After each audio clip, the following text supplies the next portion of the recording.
Andrew Plitt here with andrewplitt.com. This video is really meant to build on the previous video. In the last video, I showed you an exercise where you could locate the lower dantian in your body based on your body structure using this exercise. And in that video, I really just kind of explained where things were. In this video, I kind of want to show you more using diagrams and drawings to give you an idea more conceptually what I was talking about in the previous video. And hopefully this helps round out the picture a bit, so that if things were a little unclear in the last video, then they'll be a little bit more clear in this video. Now, I do want to warn you at the beginning of this video that one of the things we're going to be talking about is the Hui Yin. This is a point that is basically the midline between the genitals and the anus and between the two legs in the perineum.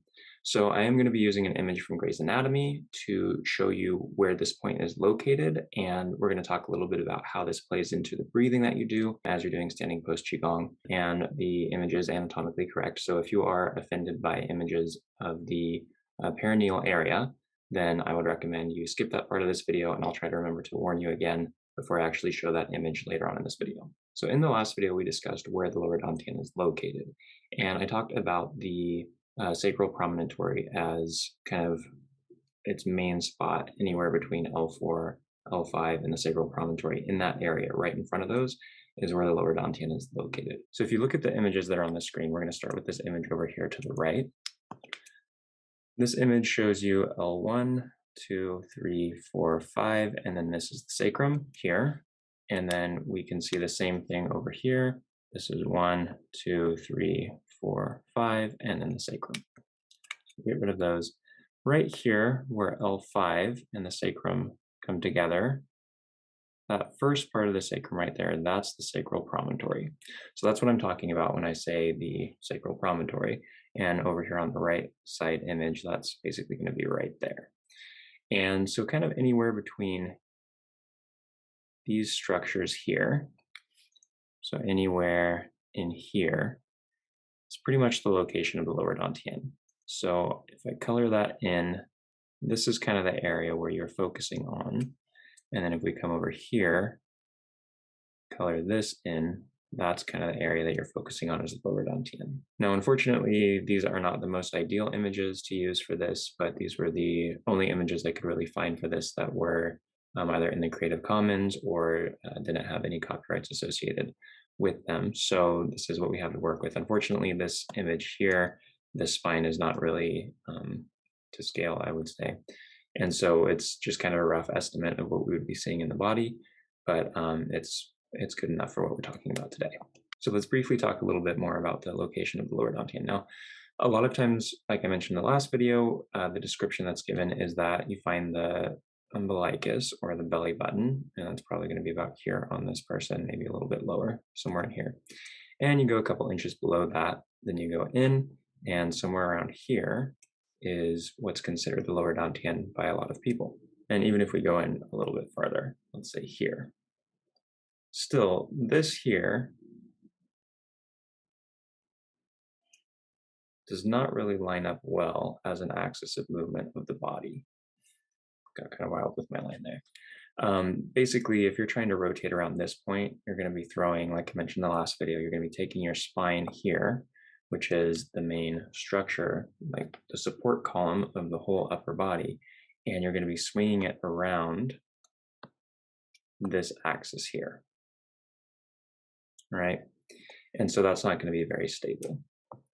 So instead of doing that, if we think of the lower dantian as being back here, and we're moving around this axis, let me see if I can actually draw this in a straight line here, coming up, and then all the way down through the feet. Look at that, lining up right in front of the heels.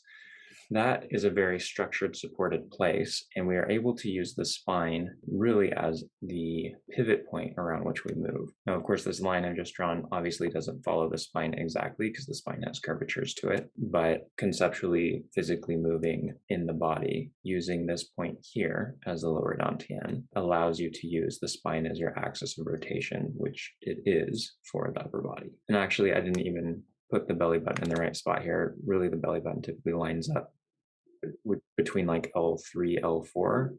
So this is where his belly button is, somewhere here. And so then a few inches below and back in is pretty much at the correct height of where the lower dantian is going to be. It's just this location here is too far forward. And that's really what we're getting at with this exercise, where we're trying to find the location of the lower dantian in our bodies, because everyone's body is a little bit different. So being able to locate that on you is very important. You don't want to just have an idea of where it is generally, you want to know where it is for you. So now we're going to talk a little bit about the Hui Yin and the fact that it corresponds well with the perineal body and the perineal region.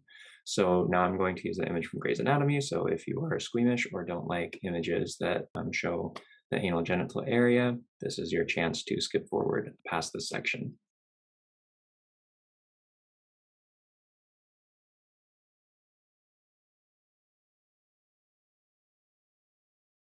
So if we look at this image from Grey's Anatomy, we can see circled in red here, this is where the perineal body is located.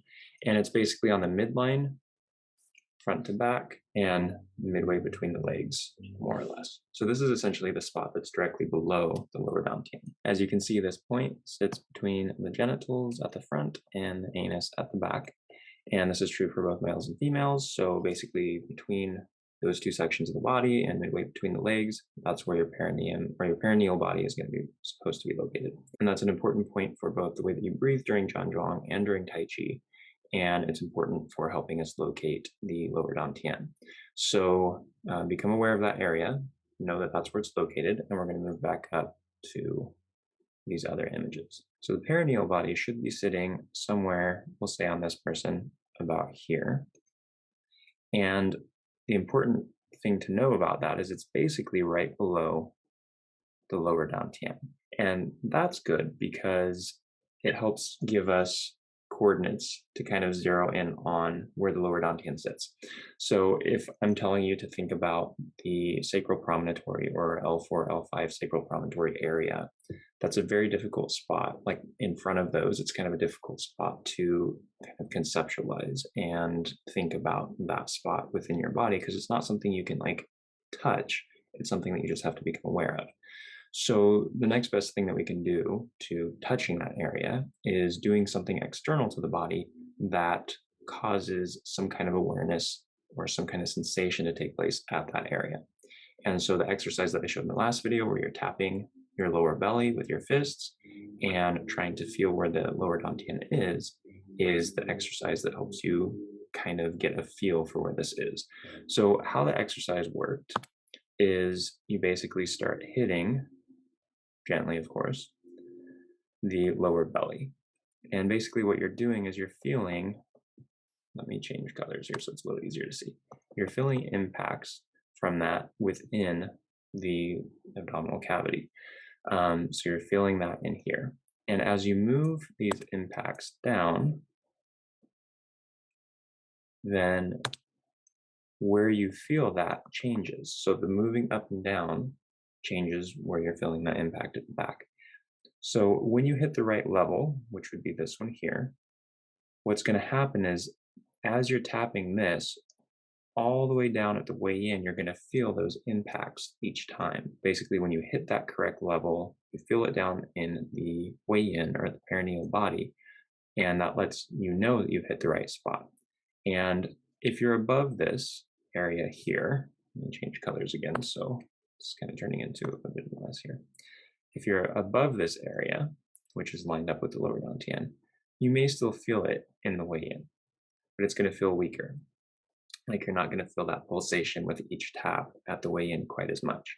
If you're below this point, it's also going to feel weaker. So when you're at this correct level of the lower dantian, what you're going to feel is kind of the strongest pulsation with each tap of the fist at the perineal body or the way in point. And so the idea is not really to focus on the way in or the perineal body as the main focus as you do this exercise. You're just using that as feedback to tell you if you're at the right level. And then once you found the right level, let's get rid of some of this stuff. Once you're at the right level here, then you want to bring your awareness to the lower dantian and feel kind of the shaking of it with each tap of the fist. So the perineal body basically gives you feedback to let you know you're at the right level. Once you're there, you don't really have to pay as much attention to the perineal body or the way in anymore. And you want to bring all your attention here to the lower dantian and feel that shaking at the lower dantian each time you tap your lower belly. That brings your awareness to your lower dantian. That basically tells you where it is in your body, so that when you are doing your Zhan Zhuang Qigong, when you're doing Tai Chi, and you're supposed to be using that area as a focal point for either intention, movement from, or like away from or toward, or if you're using that as a center of motion, like when you're doing Tai Chi, you have an actual tangible awareness of where that's located. Now, I said that I would talk a little bit about what the Hui Yin is supposed to be doing while you breathe. And there's different ways of breathing in Tai Chi. The most basic way is just what's called abdominal breathing. There's other versions of abdominal breathing, but the basic idea is when you breathe in, you have your diaphragm here. As you breathe in, your lungs fill with air and it pushes the diaphragm down. So it goes from being more dome-shaped to being more flat. So it moves down like that. And that happens, of course, it like kind of pushes down the abdominal viscera that's sitting right up against the diaphragm. And so what you do with abdominal breathing is you focus on drawing that breath down to the lower belly. And as this comes in, it's like you need to make space here. So the belly kind of pokes out, and it doesn't have to poke out really far, but the belly expands, the lower belly especially expands. You're drawing that breath. Imagining that you're drawing that breath all the way down to the lower belly. And as you do that, the lower belly expands with the inhale. And then as you exhale, it goes back in and you push the air from there back out. So that's your basic abdominal breathing, is as the air comes in, the belly expands, and then the belly pushes in and the air goes back out. Now, how the Hui Yin plays into this is that exercise that we did to find the lower dantian also helps you find the Hui Yin, helps you find that perineal body. And so it's useful in two ways. Now that you have awareness of where that point is, what you can do is as you inhale, you let that point drop. So as you're inhaling, imagine that your lower dantian is expanding. And it's the expansion of that lower dantian that is causing the belly to push forward, and that's pushing the Hui Yin down. So the expansion of the lower dantian, you're drawing that breath in all the way down to the lower dantian. It's expanding as you do that. It pushes the belly out, lets the Hui Yin gently drop down toward the floor. The opposite, as you exhale, imagine that this lower dantian, give me that weight back, the lower dantian is now pulling in. So it's not that things are moving toward it, it's that it's contracting and it's pulling in. And as it does that, it draws the belly back in and it draws the Hui Yin up. So as you exhale, that breath comes up. It's as if the lower dantian's contraction and shrinking is pushing the air back up and out. And as it's doing that, this contraction and shrinking of the lower dantian is pulling the belly back in toward the lower dantian, pulling the Hui Yin up gently toward the lower dantian. So as you breathe, inhale, perineal body drops.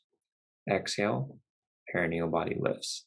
And you don't want to think about moving the perineal body by itself. What you want to think about is the lower dantian expanding, and that expansion pushes gently, pushes the perineal body down, or the Hui Yin point down. And as you exhale, the lower dantian contracts, and as it contracts, it draws things in toward it. And as it's drawing in, it's drawing the lower belly in toward it, and it's lifting the perineal body or the Hui Yin point up gently toward it. And so you don't need like crazy amounts of movement there. It's a gentle up, gentle down. And that's the most basic, that's kind of like the starting place breathing that we do with Zhan Zhuang Qigong or with Tai Chi. And the more advanced phase of that is what's called reverse abdominal breathing. And that's something that we can get into in future videos. But I think for now, this is like kind of what you need to know. This is the starting point. This is what you should be focusing on. Once you have an idea of where the Hui Yin point is, you have a good idea of where the lower dantian is, you can coordinate how those work together with your breathing. So that's really all that there is to this video. I hope that this was very helpful for you. I hope this kind of clarified a little bit of what was discussed in the previous video. If you have any questions about what was discussed in this video, please leave them in the comments below.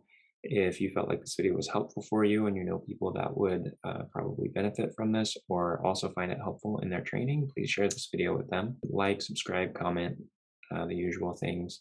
Thank you all for watching this video. Thank you for subscribing. For those who are subscribed, thank you for supporting this channel. To those who are supporting members of this channel, if you're not a supporting member, then please consider becoming a supporting member to help ensure that more videos like this will be made available in the future.